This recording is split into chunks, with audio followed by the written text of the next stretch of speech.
श्री कृष्ण ने पूतना को मार दिया क्योंकि पूतना के विचार गलत थे। भगवान कहते हैं कि गलत विचार वाले को मृत्यु दंड देना ही धर्म है। भगवान हर उस व्यक्ति को मार देते हैं जिसके विचार गलत होते हैं। एक बार पूतना का उद्धार करने के बाद नंद बाबा ने पूतना के शरीर को जलाया, चिता पर सुगंध निकल पड़ी। अहो वकेयम स्तनिकालकूटम जिघांसया पाययदप्य साध्वी लेभे गतिम धात्रिचितां ततोन्यम कं वा दयालुं शरणं व्रजेम। पूतना बड़ी पापनी थी पर उसके शरीर से सुगंध निकल पड़ी। भगवान दयालु तो बहुत है। अच्छा बताओ, भगवान दयालु हैं या नहीं? कितने दयालु हैं भगवान? मैया मैया जा रही हो मेरी माँ? जल्दी जाओ, टाटा। और जो बैठे हैं वो शांति से बैठे हैं, शांति से सुनो सुनो। भगवान दयालु हैं या नहीं हैं? कितने दयालु हैं? इतने दयालु हैं कि पूतना जहर पिलाने आई थी और जहर पिलाने वाली पूतना को भी नरक नहीं भेजा, उसकी दुर्गति नहीं की, उस जहर पिलाने वाली पूतना को भी तार दिया। ऐसे भगवान जो जहर पिलाने वाली को तारते हो वो आरती उतारने वालों को कौन सी गति देते हो। इसलिए भगवान की आराधना करो भक्तों, भगवान से ही कल्याण है। इसके बाद क्या हुआ? भगवान थोड़ा बड़े हुए, नंद बाबा ने पूतना के शरीर को जलाया। भगवान करवट बदले, शकटासुर आया, शकटासुर को भगवान ने मारा। तृणावर्त आया, गोल गोल बवंडर के रूप में तृणावर्त को भगवान ने मारा। अब भगवान थोड़ा बड़े भये तो गर्गाचार्य जी आए और गर्गाचार्य जी ने भगवान कृष्ण का नामकरण संस्कार किया। गर्गः पुरोहितो राजन यदो नाम सुमहातपा ब्रजम जगाम नंदस्य वसुदेव प्रचोदितः। प्रिय भक्तों, क्या हुआ?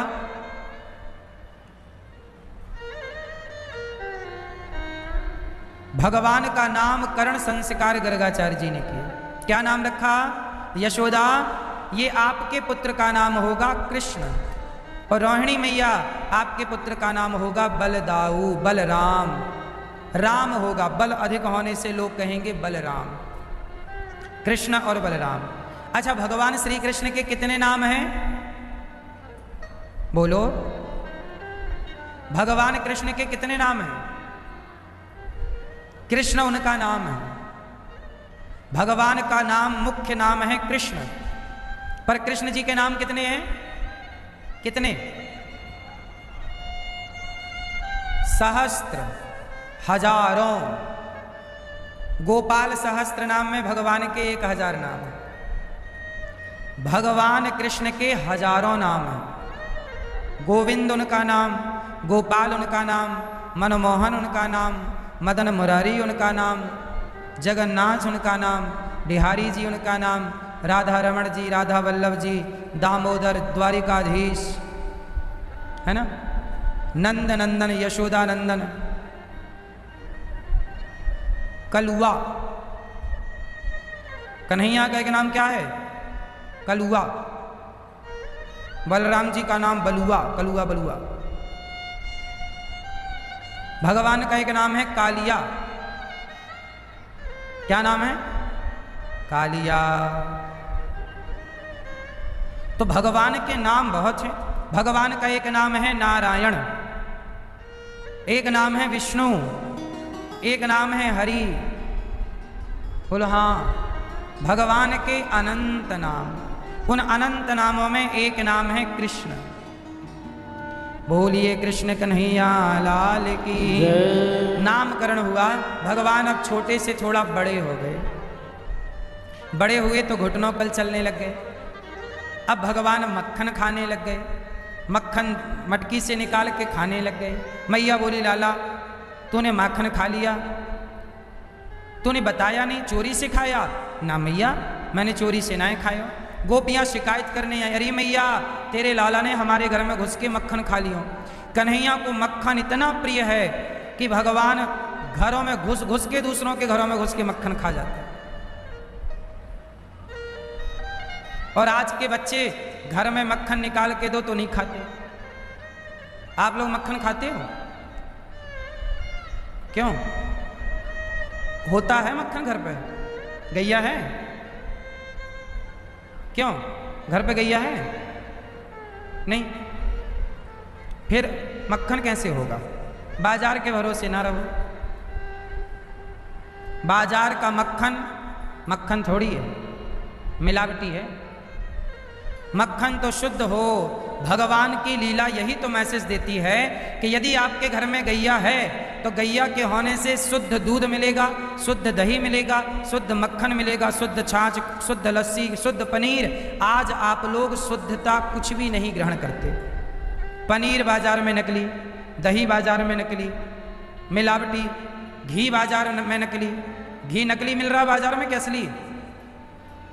बोलो। मैं न्यूज में देख रहा था एक दिन, तो आप लोग ना पनीर टिक्का खाते हैं, इतना बड़ा पनीर डाल के, और वो बाजार में बना इतना सारा पनीर। भैया पनीर बाजार में क्या रुपया किलो होता है? कितने रुपए किलो पनीर? 200 रुपए किलो पनीर यदि मिल रहा है तो लिखवा लो मेरे से वो नकली है।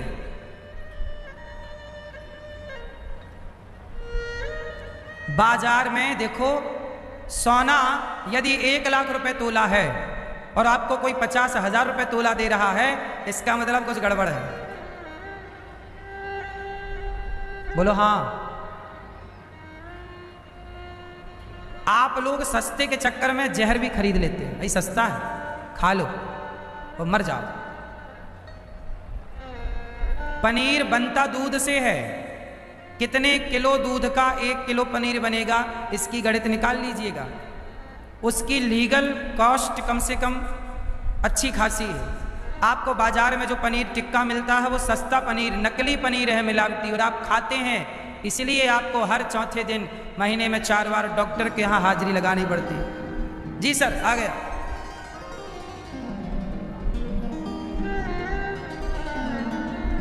बात समझ में आई? पहले के लोग स्वस्थ इसलिए रहा करते थे, मरते टाइम तक। पहले के लोग हॉस्पिटलों में नहीं मरते थे। और आप लोग मरने कहां जाते हैं? बोलो। हॉस्पिटल जाते हैं आप लोग मरने। बोलो हाँ कि ना? कहां जाते हैं? हॉस्पिटल। जन्म भी लिया हॉस्पिटल में और मरे भी हॉस्पिटल में। बोलो हाँ। हॉस्पिटल में मरना सही है? चलो बताओ कहां मरना चाहिए? आप ही बताओ, हमें नहीं पता। मैया बताओ कहां मरना चाहिए? कहां? ए मैया, कहां मरना चाहिए मेरी मां? ए मैया बताएंगे कहां मरना चाहिए? दादाजी आप बताओ कहां मरना चाहिए?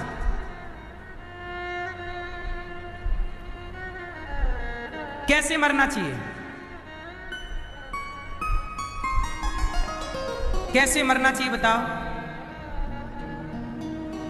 सुनो, मृत्यु के भी विधान हैं। कैसे मरना चाहिए? ऐसे नहीं मर जाना चाहिए कि लो भैया हॉस्पिटल जाते जाते टैं हो गए या हॉस्पिटल में ही मर गए। ये मरना अच्छा नहीं है। उत्तम मरना क्या है? आप लोगों को ना जीना आया ना मरना आया।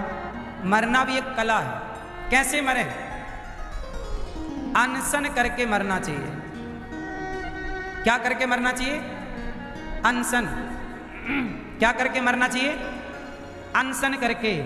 जैसे आपको अति वृद्धता आ गई, अब आपको लगे कि जी अब हमारा बचना संभव नहीं है, तो आप क्या करो, कुछ दिन पहले से ही धीरे धीरे खाना पीना कंट्रोल करके और पूरा मन सबसे खींच लो अपनी इंद्रियों को, बेटा बेटी सबसे चित्त को हटा दो और एक परमात्मा में ध्यान स्थापित कर दो। हर समय वाणी बोलती रहे श्रीमन्नारायण श्रीमन्नारायण। बच्चों को बोल दो कि यहाँ भैया कीर्तन बिठा दो, सब लोग कीर्तन करते रहें। कानों में भगवान का नाम सुनता रहे, वाणी कीर्तन श्रीमन्नारायण श्रीमन्नारायण। थोड़े दिन बाद भोजन त्याग दो, केवल जल पे आओ, और जल भी गंगा जल। तुलसी का पत्ता ग्रहण करना सीख लो मरते समय, गंगा जल और कीर्तन सुनो, भगवत चिंतन करते करते धीरे से फिर पानी भी त्याग दो। ये अनशन है, पहले भोजन का त्याग करो, फिर जल का त्याग करो, और धीरे से मन को परमात्मा में डुबा दो। और इस तरह के अनशन के द्वारा भगवान में लीन हो जाओ, और भगवान का चिंतन करते करते प्राण जब त्यागोगे आपकी परम गति होगी, परम गति। और आप लोग तो बस मेरा बेटा मेरा बेटा बेटा बेटा करते टैं, मेरा पोता पोता पोता टैं। ये कोई मरना, कुत्तों की मौत मर गए, ये तो कुत्तों की तरह मरना है। इतना बढ़िया जीवन दिया है विधाता ने, कम से कम इसे संभाल लो, कुत्तों की तरह तो ना मरो।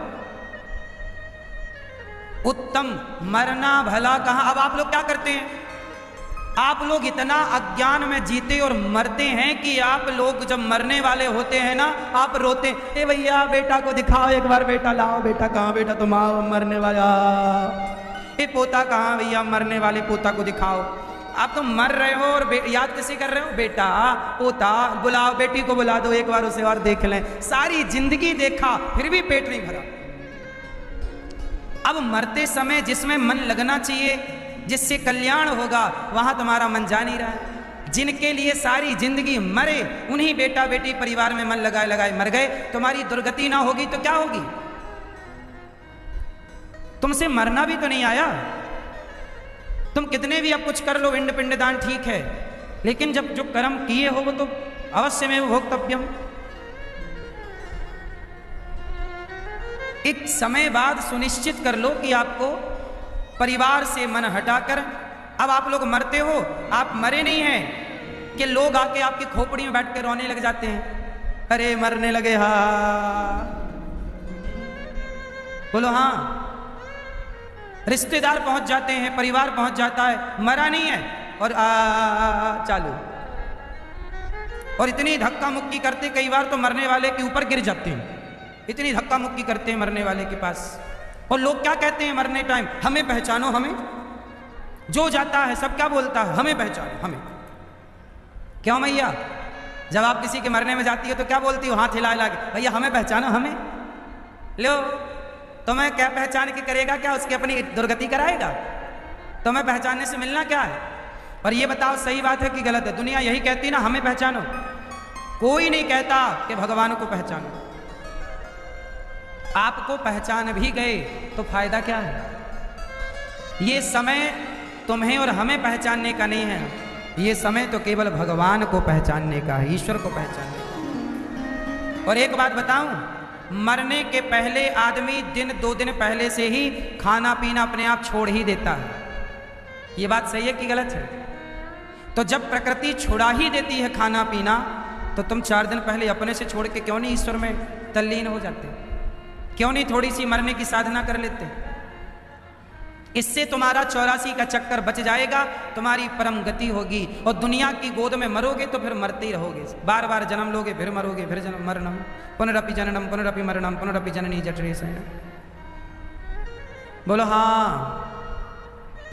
और ये दुनिया के लोग आपके मरने के बाद क्या करेंगे? मैं ये बताओ, आपके मरने के बाद लोग क्या करेंगे? बोलो, रोएंगे। मैं यह गलत फहमी में हो, तुम्हारे मरने के बाद लोग चाय पिएंगे, पड़ोसन लाएगी बना के, बहन अदरक वाली लाई हूं जल्दी पी, नहीं ठंडी हो जाएगी। तो बहू चाय, बहू रोएगी, फिर पड़ोसन आएगी, बहन थोड़ा चाय पी, चाय थोड़ी आप चाय पिएंगे अदरक वाली। और आप मरी पड़ी होंगी, आपकी भी तो सास मरी थी, तब आपने भी तो चाय पी थी। बोलो हाँ कि नहीं? ऐसी आप मरोगी, आपकी बहू चाय पिएगी, और चाय पी के फिर क्या करेगी? फिर वही गाना।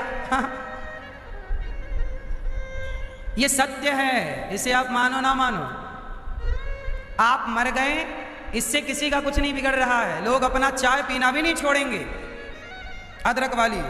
पड़ोसी लोग बढ़िया धर्म निभाते हैं, क्यों? 10-20 घर से चाय बन के आती है, रोते रोते गला सूख गया होगा ना, पी लो। आप सोचती रहीं कि हमारे बाद क्या होगा, हमारे बाद सब रोएंगे, कोई ना रोएगा। रोता भी व्यक्ति इसलिए है दुनिया को दिखाने के लिए, नहीं रोएंगे तो लोग कहेंगे नहीं कि देखो रो नहीं रहे, इसलिए लोग रोते। हमारे गांव में एक मैया थी, उसके आंसू नहीं आते थे बेचारी के, तो बड़ी शर्माती, बताओ हमारे आंसू नहीं आते तो जहां जाती झंडू बाम लेके जाती, तो आंखों में लगाए झंडू बाम और फिर तो वहां रोने वाले कम, झंडू बाम की चारों तरफ गंध फैल जाए, लोग समझ लेते कि लोग आ गए। तो दुनिया तो केवल अपने हिसाब से चलती है, क्यों जी, बात सही है। इसलिए भलाई आपकी है, मरना भला है दूर का, जहां ना अपना कोय, पशु पक्षी भोजन करें कोट यज्ञ फल होए। ये बताओ धृतराष्ट्र और गांधारी की मृत्यु कैसे हुई, उत्तर दो, पढ़ा है आप लोगों ने। धृतराष्ट्र गांधारी की मृत्यु कराई गई थी, कैसे, विदुर जी ले गए इनको हिमालय और वहां पर इन लोगों से अनशन कराया, कहा कि अब भगवान का चिंतन करो, बहुत तुमने बेटा बेटी का मोह पाल लिया। ये धृतराष्ट्र के मोह के कारण ही महाभारत हुआ, पुत्र का मोह। वो कपड़े उतार रहा है भौजाई के, द्रौपदी के, और धृतराष्ट्र कुछ नहीं बोल रहे हैं अपने बेटे को, पुत्र का मोह। इसी मोह ने महाभारत कराया। तब विदुर जी ने डांटा कि तुमने सही निर्णय लिया होता तो ये नरसंहार बच जाता, जाओ अब भजन करो। तब दोनों धृतराष्ट्र गांधारी ने अन्य जल त्याग दिया और केवल भगवान की आराधना करके दोनों ने अपना शरीर छोड़ा, अनशन किया।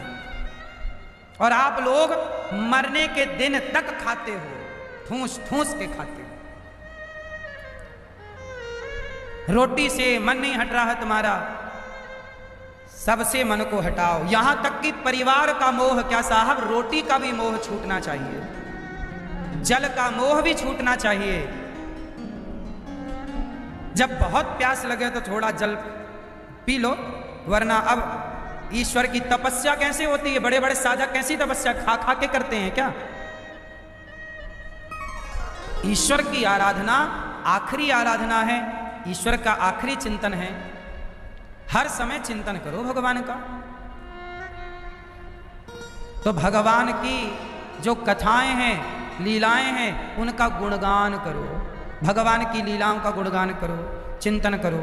और भगवान जब छोटे से थोड़ा बड़े भये तो गोपियों के घर चोरी करने चले गए। चोरी, चोरी क्या है, लीला है। भगवान गोपियों के घर मक्खन खाते हैं, गोपियों के घर ग्वाल वालों का गोला बनाते, छींके पे चढ़ते, मक्खन का लौंदा निकालते, सब में बांटते, फिर खाते। ये भगवान की बाल लीला। माखन चुराना, मटकी तोड़ना, गैया चराना, ये सब लीला है, समाज के लिए मैसेज है कि तुम मक्खन खाओगे स्वस्थ रहोगे। अब आप लोग पिज्जा बर्गर खाते हैं, भगवान ने मिट्टी खाई, माटी खाई। मैया बोली मुंह खोल, तो मुंह खोला तो जरा से मुंह में पूरा ब्रह्मांड नजर आया, इतने से पूरा ब्रह्मांड। मैया सब भूल गई। इसके बाद राजा परीक्षित जी ने प्रश्न किया कि गुरुदेव, मां यशोदा ने कौन सा पुण्य किया कि कृष्ण जैसा बेटा इनको मिल गया। तब कहा कि देखो, हमें जो कुछ भी मिलता है वो पिछले जन्म के पाप और पुण्य से मिलता है। मैया, पिछले जन्म के पाप पुण्य से क्या मिलता है, ये जीवन मिलता है। ए मैया, कोई अंधा क्यों होता है, कोई लंगड़ा क्यों होता है, कोई बहरा क्यों होता है, कोई अमीर क्यों होता है, कोई गरीब क्यों होता है। सब एक से होते, सब आंख वाले होते, सब पांव वाले होते। कोई अपाहिज क्यों है, कोई गरीब क्यों है, कोई अमीर क्यों है, बताओ मैया। जो व्यक्ति जैसा कर्म करता है वह कर्म ही उसे अगले बार मिलते हैं। आज का किया कल पाएगा, कल का किया था आज पा रहा। बोलो हाँ। इसलिए हम जैसे कर्म करते हैं वैसा फल पाते हैं। तो माता यशोदा ने कौन सा कर्म किया कि कृष्ण जैसा बेटा पाया? तो सुनो, माता यशोदा पिछले जन्म में धरा नाम की स्त्री थी। इन्होंने संतों की सेवा की। कोई भी संत आता भोजन जरूर कराती, तो संतों की सेवा के बल पर इन्हें इस जन्म में कृष्ण जैसा पुत्र प्राप्त हुआ, केवल सेवा के बल। ये संतों की सेवा करती, जंगल की लकड़ी काटकर बेचती, बाजार में जो पैसा मिलता सेवा करती, निष्काम भाव से साधु सेवा करती। जो सेवा करता है ना भगवान, उसमें उसके लिए बिक जाते हैं। एक बार क्या हुआ, एक सेठ थे और एक सेठानी थी, पति पत्नी। संयोग देखिए, दोनों की कोई संतान नहीं थी, कोई बेटा नहीं, कोई बेटी नहीं। पर जो सेठ जी थे वो बहुत पुण्यात्मा थे। उन्होंने खूब सेवा की।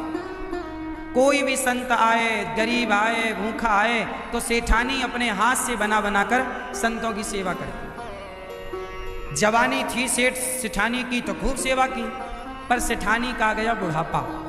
बुढ़ापा तो सबका आएगा। तो सेठानी का बुढ़ापा आया। अब 10-20 साधु आते और सेठानी बूढ़ी, तो बुढ़ापे में थोड़ा भोजन बनाने में तकलीफ तो होती ही है।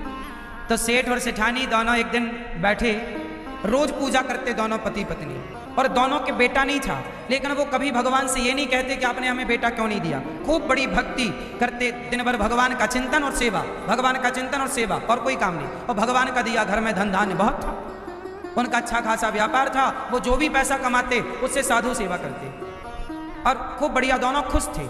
एक दिन सेठानी बोली कि अपने पास बेटा तो है नहीं, और अब शरीर हो गया है बूढ़ा, और संत लोग रोज आते हैं।